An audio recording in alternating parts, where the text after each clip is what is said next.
Let's stay on the topic of reviews. Did you say historical or hysterical? It's up to you, really. It really, everyone has a goofy sense of humor in one way or another, but let's stay on the topic of reviews, or in other words, let's get them all out of the way now. Monday Night Raw, was it a historical episode this week for you? No, it was more in the hysterical category. No, we're not going to talk about this whole 3-hour show because they had a bunch of matches in the way that prevented us from, enjoying the monologues that they presented. But they presented some good monologues. So, and a lot of people think that I just think there should be no women's wrestling, that it should all just go away. Just most of it, not all of it. I want to say something here at the outset for this, the highlight of this Raw episode for me on February 26th was that they showed you how to make money with women's wrestling. And I don't know why that this is so hard for people to grasp. It's not about the goddamn frilly costumes and the fucking sequiny faces and Zoe's mad at Lexi, who's mad at Liv, who's mad at, and they're all reciting fucking ridiculously sophomoric dreck and monotone voices trying to be bad actresses, and a clump of fucking girl fighting going on. Well, again, let me stop you. We're talking about Raw. We're not just talking about women's wrestling. Well, what about the overall show? Any thoughts on? But no, that's what I'm saying is here at the first segment. This is how you sell draw money with women's wrestling. They have got a gold mine of promotional material associated with Rhea Ripley and Becky Lynch. Mommy versus the man. All of the lines that can come out of that and the puns that can be made. Mommy's always on top, but the man, a good woman is always behind a man, or whatever the fuck, right? They're doing all this shit. Rhea Ripley is a fucking star. The people love her. Becky Lynch is a star. The people love her. They can both talk instead of going out there and droning on like, fucking as a high school play delivery. They sound like they mean it. And they can work in the ring and carry it off, and they've got the psychology. Becky Lynch has been around for a while. Rhea Ripley's a prodigy, but they know how to get themselves over, and they know what this shit's supposed to be. It's supposed to look like and then sound like. And, of course, Rhea is still nominally a heel, even though the people love her. So it's not going to fuck up the execution of the match and the build as much as if it was just two baby faces being mean and bitchy to each other for no fucking reason. And Dominic is involved. He's the one that was after the big Elimination Chamber package where she was in the main event, won in her home country. Dominic's in the ring and gives her the introduction. And it goes automatically from their booing Dom out of the building to huge cheers for fucking Rhea and welcome to Monday Night Mommy, and they chant Mommy. But while he's there, anytime he still steps up to speak or makes any move, the people fucking hate him. But anything she does is golden. It's great. It's working. And she put herself over and did a great job. She's got the inflections and the facial. She's not delivering lines. She's not acting. She's being Rhea Bloody Ripley. And in Becky's music, she does the entrance and she's over too. And she can say in her own way of being the man all the shit that you need to say to Rhea Ripley, and they still like her too. But did you see when Dominic interrupted, she called him a dirty kumquat? Shut up, you dirty kumquat. I saw. But anyway, the point is you can see the promotional posters and the fucking graphics, Mommy versus the man. And here was the line Rhea had: behind every great man is a greater woman, but I'm not behind you because Mommy's always on top. And the way that they will be able to build this and the promos they'll get out of it, and I believe the match will be tremendous, and also Becky's smaller, but she can sell. But she's not, even though she has no size to her, she's not like the frail fucking girly type. She's wiry, as Mama Cornette used to say. So I'm looking forward to seeing this. And this is what you do. You get girls who, for one reason or another, can be big stars like this and compete at the main event level. And you can throw Charlotte in there, and you can throw Bianca Belair in there. And whatever we talk about AEW at some point, probably on the experience, I believe with 12 to 18 months in NXT, you could throw Statlander in there. She's just lost in AEW and will never get anywhere. And then you make them stars. You just have other girls to just put them over and get them over, and then you make these big matches. When it's not half men and half women, a big match like this is going to be an even more special attraction. Oh, my God. But then, and they got all that done in 8 minutes. A great promo, great confrontation. It lasted 8 minutes, and then the refrigerator hit the fucking ring and beat up Becky and left her laying. And what the fuck? I thought we were done with that. You thought we were done with Nia and Rhea, or Nia and Becky? I thought we were hopefully done with just that. Her. When The Rock resigns from the board of directors one day, we'll be done with Nia Jax. I thought she could go and she can fight some of the girls we don't give a shit about. Let her sit on Chelsea Green every week. Let's not volunteer people to get squashed, literally. But, there's a place for Nia Jax on that roster, considering some of the other people on that roster. But you said it. There may be, I was thinking about this earlier, and we'll talk about something after the Raw review that relates to it. If you think about the top flight women wrestlers in the States, we don't watch Japanese women's wrestling, so we're not up on who's great over there. So we're just talking about what we see domestically. Top flight can be in a main event. You have Ripley, Charlotte, Bianca, Becky. I'll put Bayley on that list. She's proven herself. I'm trying to think of any other names. I mean, I was going to say, are there two handfuls of people? Many names running through my mind. Some people would say Mercedes Moné. But are there 10 people? Are there 10 women in America who are top flight women's wrestlers? And then the other problem is the gap.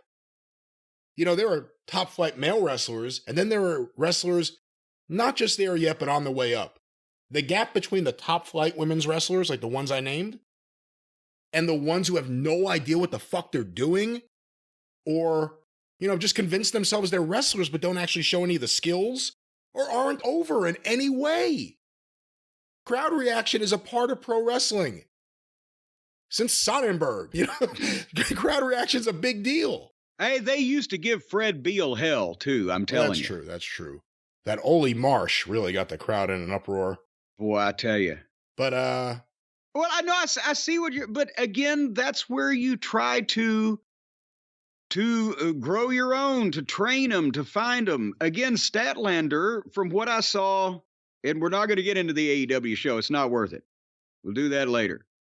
But Statlander, I think you give her 12 to 18 months at a good training program. I think if she keeps her knees together, I think she could have it. And she's got the size, and I think there's something going on in her head that it looks like she could get herself over if she was in a place where anybody was allowed to. Yeah, and she came from a good training school. That's where MJF went, so she obviously knows something.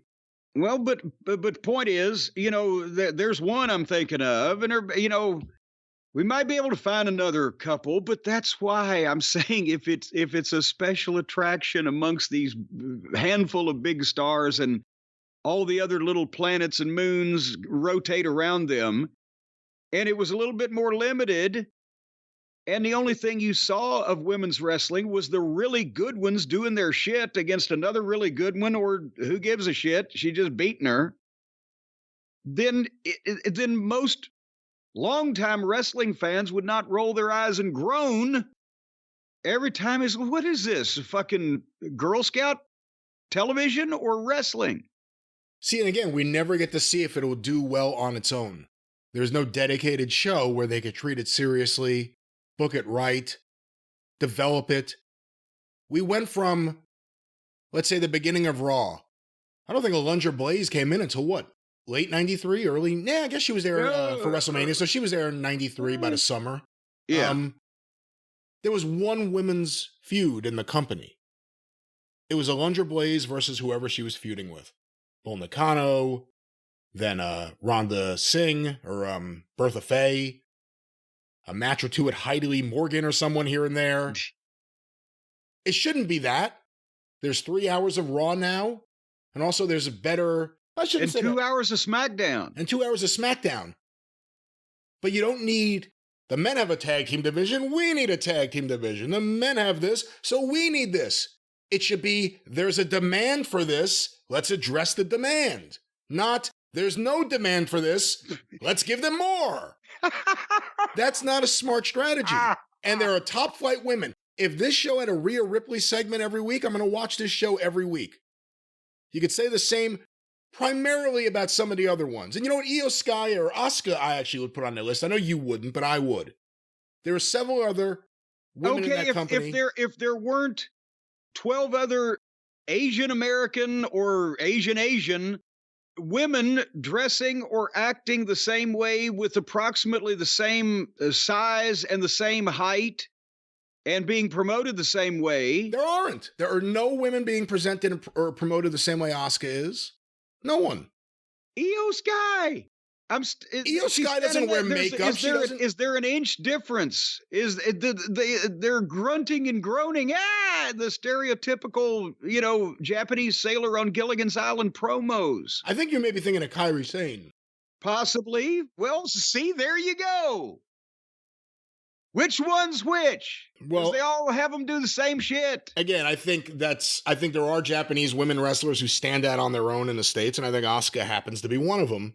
And she's been presented pretty well over the years. You know who stood out? Gail Kim. Because she not only could work, she could speak English. She was an Asian American, she was an Asian Canadian, I'm sorry. But she had a completely different appeal than all of the other girls who were blonde and the big booby bimbos and whatever. And she could work and she could talk genuinely.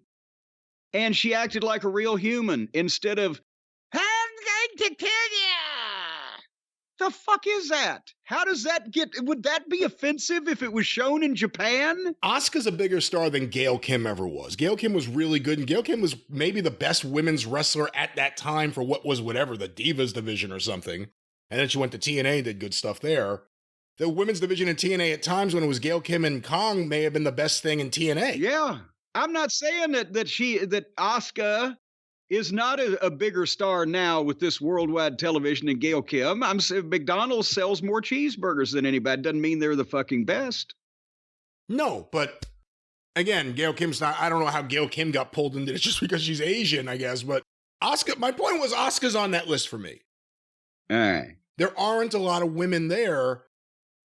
If you had one good dedicated women's feud on SmackDown, and 2 on Raw, and not a lot of filler, and not a lot of people just smiling and bouncing around, and you can't even figure out why. I think it would be better. But instead, it became like, when AEW started, we're going to give women the same salaries as men, which never happened.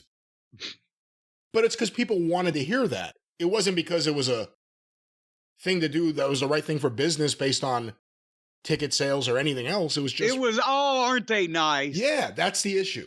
There's too much stuff being done for that reason, as opposed to there's a demand. There's no midget wrestling on these shows anymore. Part of that reason is people enjoyed it, but there was no demand for it. If there was a demand, Raw would be filled. Some would say Raw is filled with them. Well, how did I say? Remember, we've already said that Tony Khan is running the second most popular midget wrestling promotion because the big little brawlers over there on Discovery are hanging with them in the ratings, right? I don't know. It's they're trying to make something come to reality that may not, unless they really did it the right way. Give them a show. Give the women a 1 hour or 2 hour weekly show and give them a a good booking team. Give them good trainers. Get Alexandra Pepperday on that. No, she's busy. I'm sure she's under a long-term contract. But I don't know why you got me going on this, but I like the Rhea Ripley Becky segment. I thought that was great. You sound indignant over the whole thing. But yes, and I did too. And that was the highlight of the television program, pretty much. And then we got a lot of, that pesky wrestling stuff. And then came the 9 o'clock hour. And we had Gunther and his Imperium forces in the ring. And he cut the promo on beating Jey Uso last week, and he's such a condescending dick kind of heel. Nobody's perfect, but I am very close. Did you notice when he addressed his future, who will I face at WrestleMania? He said some names. He said Sami Zayn, and it was kind of a small pop. He said Chad Gable, and it got a bigger pop than Sami Zayn. Sami has cooled off considerably. Then he said Miz, which got the same kind of pop as Gable. And then he said R-Truth, and that got the biggest pop because I guess everybody's like you. They're just tickled by him. He does do stupid well. But anyway. Although I think Gable was a genuine pop. I think R-Truth was more. It was more the ironic pop. Yeah, let's make this whole thing a fucking joke. Yeah, what if he says the ring announcer? I think that's more what that was. Yeah. But Gable, I think people have taken the Gable, and he's been treated more seriously. Well, and remember, they had actually a couple of good ones. Yeah. So, but the point is, he mentions all those names. Of them, Sami Zayn got the smallest pop. 1 year ago, he's in the main event in his hometown for the title. Just a thought. Anyway, so then the Judgment Day music plays, and here comes Priest and the guys. Rhea was not there. And this pains me. And I mean, all is not lost, but Priest, we were a fan. We saw him win at NXT before he came up, right? He's got a great voice. He's got size. He works hard. There's some things about his work. He's not going to go down in history as the second coming of, Terry Funk or Jack Briscoe, but the problem, I think, now is that he always works hard. You can tell he wants to get over. He's got a lot of the tools. I think either he's not gotten any more confidence speaking or he's lost some that he had. Because remember you said here a week or so ago, I said, what happened to fucking the Judgment Day are supposed to be the top guys. All of a sudden, a bunch of people shot past him. Finn's got a ceiling at this point. JD may live in a fucking. He's good. He's when Gunther was talking about them and challenging them each individually or saying something, and then he said the big-headed one. Yeah, the guy with the big head. But no, seriously, what I'm talking about, I'm being serious. JD, his ceiling may be in a one-level ranch house. Finn's probably at his ceiling now. Dominic is, got a bright future, but Priest would be the one you would think would be a main event singles level guy first out of this group. And he needs more menace, not only verbally, but in his body language. And when he's confronting somebody, he needs more menace and conviction in what he's saying. His facials he needs to sound and look more genuinely aggressive. And I could see a guy that looks like that almost having that fucking David Schultz thing, which was a shoot, not something that he was a work with him. You saw it right before he slapped the shit out of John Stossel, where not only do you see it on his face and he's shifting a little bit back and forth, but he's got the bottom of his T-shirt. Remember that? He's wringing his T-shirt in his hands like he can't wait to fucking slap somebody. Priest doesn't sound like he's confident. Does he realize they've cooled off? And he sounds like he's trying to talk himself into it, as the boys used to say when I got into business. Did you get that, or am I just trying to pay too much attention? He went from always sounding strong to those backstage segments where all of a sudden it would go from, yo, Dominic, Rhea, hey, R-Truth, I like you. You're okay. You're like, no one wanted that. No one wanted the drama with them backstage. They were great until that. But now That he's started cooling off the Judgment Day, was the backstage drama segments. But he's face to face with Gunther, and he's meek. He's meeker than he should be. He's saying the right things, but it don't sound like he believes them to me. I think he needs more presence, more menace. Can you imagine? Go back and think of an Attitude Era promo. Would goddamn Austin have been up in fucking Gunther's shit? Could someone be held back by either their gimmick or, more specifically in this case, the faction they're with, the gimmick they've had for a while? They need some kind of change just to bring a different energy out of them? Hey, anytime I was out there, I don't care. When I was out there with the dynamic dudes, I still had energy, right? You know, they can't tell you not to have energy. Anyway,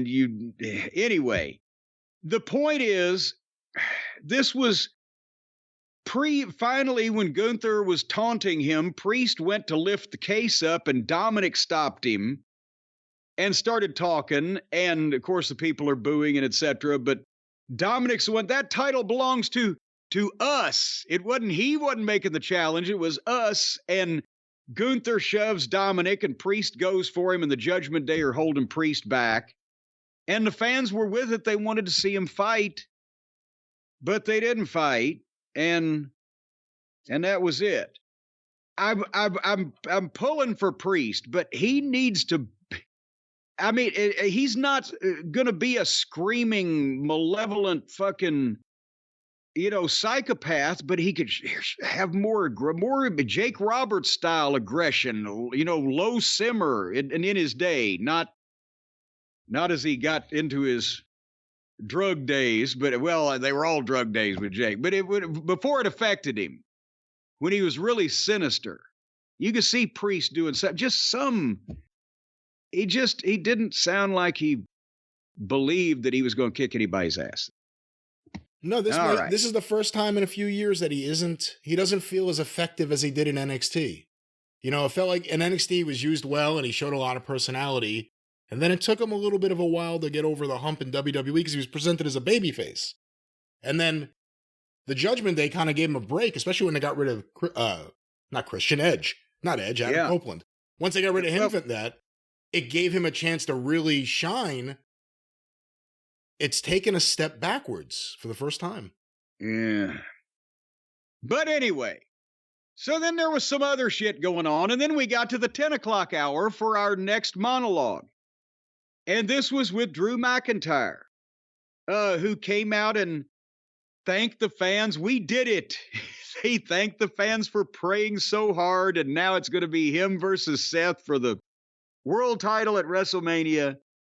And he's such a great smartass. And you don't often find a guy that size, that big, that can make smartassery work. But it is like a fucking loudmouth prick like me, right? But he's making smartassery work.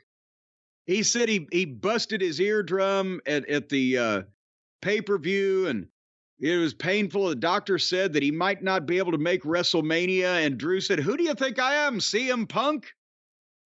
And he sat cross-legged down in the ring and mocked Punk. So that's going to be a great program when Punk gets back. And he even said that he knows that Punk is straight edge, so he drank twice as much to celebrate after the big win. And then he calls out Seth, and Seth comes out, and Seth was more sing-songy and silly Seth. Say that 3 times fast. She sells seashells by the seashore. Seth was more sing-songy, silly Seth than he has been lately, but McIntyre's point was that he doesn't understand why Seth is involved with Cody and the Bloodline and The Rock and that whole thing, because when he's the champion, he is not going to care if SmackDown's on fire. He's just going to take care of himself. And Drew doesn't want the Bloodline to be pissed at Seth to come out and fuck him around at WrestleMania and taint his big victory. Of course, he just got a tainted victory from the bloodline last week on TV, didn't he, Drew? But anyway, he makes the big pitch to Seth, and while Seth is thinking about it, the fans sing. I wish they'd have sung the Jeopardy music. Instead of, whoa, whoa, whoa, shouldn't they have gone, ding, ding, ding, ding, ding, ding, ding, ding. But anyway, so then Seth responds with an inspirational speech that I'm sure sounded good to him when he was working on it in the back. Some risks are worth taking. Drew, you might be right. All those things might happen. I might get fucked over by the bloodline, and they might, but what if you're wrong? Because then he goes on this long, drawn, I felt empty inside till I had my daughter, and now he's become more honorable of a fucking human being, and taking down the bloodline is bigger than us. I think I bought the heels fucking pitch over the babyface's pitch here. Didn't you?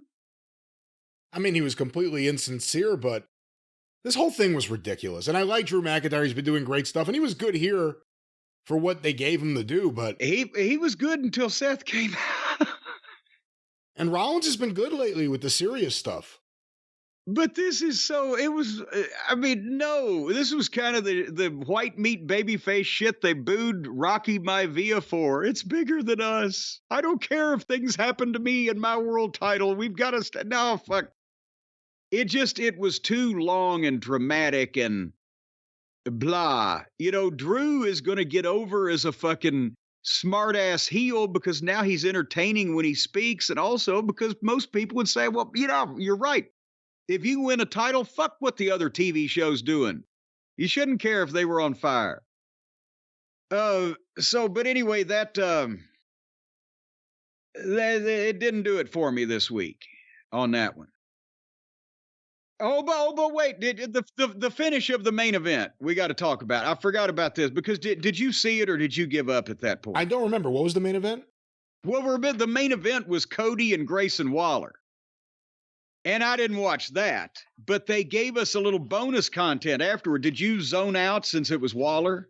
I don't know. You're going to have to refresh me. You know what? Waller's growing on me. He has been for a while. Well, so does cancer. Theory's the one that's becoming tough to watch. Waller's the one who's actually becoming pretty good. That's because they're having Waller do all the shit Theory ought to be doing. Was that the fin? Was the Theory coming and get his ass kicked again? Well, no, but hold on. It was the Paul Heyman interruption. That's right. I did see that. Yes, if this was an episode of The Big Bang Theory, it would be titled The Paul Heyman Interruption. And if you didn't see it real quickly, Cody's match is over. He's celebrating. The music is playing. And all of a sudden, Heyman interrupts, bringing out 3 guys dressed in black, not suits, but just black attire of various kinds. One had a jacket and a black shirt. The other had black, whatever. They're all in black. And it's obviously 3, indie outlaw, independent wrestlers, right? But he claims that they are 3 friends of his from the NYPD that are off duty. Well, actually, they're suspended, but that's a whole different story. Brian, I've seen officers with the New York Police Department. I'm sure you see them on a semi-regular basis. Do any of them look like that? Well, I mean, some of the recruits or young guys do, but no, we have a lot of friends on the department. Most of them goddamn look like some fucking guy that you'd see on the beat in Queens or wherever the fuck. I don't know your geography up there, but they don't look like fucking indie wrestlers all dressed in black and groomed appropriately. Well, no, they're certainly not all dressed in black. The grooming's an interesting issue. That's coming up. It's becoming an issue again with the police, but anyway. The police are grooming people now? No, the New York City Police Department thinks that the cops have been given, or at least I forget who exactly it was, whether it wouldn't have been the union. It must have been the people high up in the department. They think the cops are dressing too sloppy, and they kind of want to tighten up the restrictions on what you can and can't do in terms of facial hair and all sorts of things. Yeah, well, these 3 were too clean, too young, and probably in too fucking good of a shape. Generally, the ones that I'd see when I go up there would be fat, slovenly, and hairy. Yeah, but there nevertheless, aren't that many of those kind of cops anymore. It's kind of the other way. well, God, well, then that's what we need is more fat, hairy, slovenly cops, and this country wouldn't be going to hell. But besides that, Paul comes out with these 3 fake cops and says, Cody, I know it's embarrassing that you got Will Smithed by The Rock, but take The Rock's name out of your mouth. And Paul begs him in a menacing and, not really serious way, pretty please, cherry on top, withdraw your challenge to The Rock. Or to the, actually, did he say that with your chat instead of Roman? There was some fumble of the verbiage there. I forget exactly what he said. I mean, I knew what he meant. But anyway, get out of this while you still can type of ultimatum being given by Paul Heyman. And Cody fires back up and, he's like, we were fans of The Rock. Is this a talking point that The Rock insisted on to turn heel, was that everybody had to say, now we all were fans of his before? Because Cody said that 2 or 3 times now. Somebody else has said it. The fans boo it every time that they don't want to be grouped in that anymore. But it's got to be a talking point, mandatory talking point. Does it not at this juncture? Who knows? I mean, it could be. It could be. I'm thinking let's get some of our undercover investigators to weigh in on that. But nevertheless, we were all fans of The Rock, but now I'm done with being nice. Come and get me. And Paul's 3 guys get up on the apron and they surround Cody, and Paul's going to get in the ring, but Cody said, don't do it. And the next person that takes a step toward me, I'll drop you. I'll drop all of you. And Paul said, of course that doesn't mean me. And he's, yes, it does. And then guess what Cody does? He dropped all the guys dressed in black, all the cops who somehow knew how to take bumps out of the ring, over the top rope, whatever the case. And you know what? The problem is, I know they can't have The Rock there every week. They can't have Roman there every week. If they are there every week, they can't have them fight with Cody it would get old and repetitive, right? But the problem is now they've gotten too comfortable on all these wrestling programs with what is obviously should be named the random Star Trek crewman syndrome. When Kirk and Spock and Scotty and Sulu and Lieutenant Schmidlap beam down to the planet's surface, who's getting vaporized, Brian? I don't know. Lieutenant Schmidlap. Because we've never seen him before, and chances are we'll never see him again. And every time the security or the off-duty cops or the guy on AEW last week, they threw somebody in the front row. Oh, it was old Blue Sky got thrown into the front row, and it was obviously outlaw wrestlers who took bumps and laid their selling from this 120-pound girl. And they're guys. They're all guys.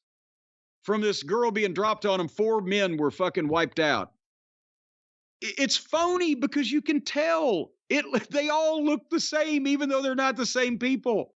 They all look awkward and unnatural, and they don't fit the fucking visual representation of what they're being presented as. And as a result, it's the fucking random Star Trek crewman syndrome. You know they're there just to get beat up.